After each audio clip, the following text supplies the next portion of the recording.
While the Philippines is beautiful and gracious, there is more to the story. We didn't go there for the beauty. We went there for the millions left behind.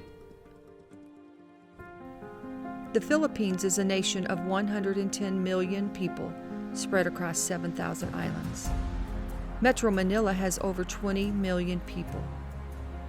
We could say a lot about the city we love, but for the purposes of this video, there are approximately 3.5 million homeless, of which 1.5 million are children.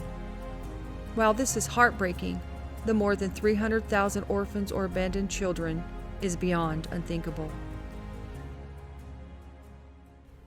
Meet Alvin. There were many children begging that day, but he stood out to us because of his shirt. Our cameras followed him home and found this story. His father died several years ago, and he rarely sees his mother.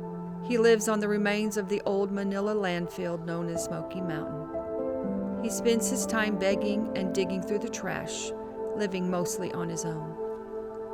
These are the invisible ones.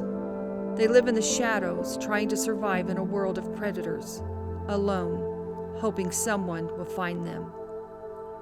The realities of their lives are so horrific that we rarely tell the whole story, because our sheltered minds shut down and reject what we've heard. It's too terrible to be true. The more we are involved with these people going into these very dark places, the more we are impressed by the power of hope. They were born with nothing. They have nothing. They only know this. Yet, somehow they still hope for something they've never seen. It's as though God planted a seed of hope deep down in their hearts, and if you water that hope and give it a chance, they flourish.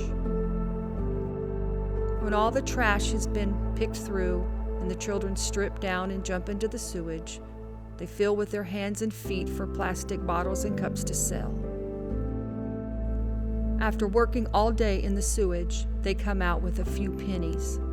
They should be going to school, beginning a life with hope for tomorrow. But instead, it's another trip up Smoky Mountain. Could it be that Alvin finds the courage to keep on climbing this seemingly hopeless mountain every single day because somewhere in his little heart, he believes that help is on the way? Nothing in his world gives him the assurance of this.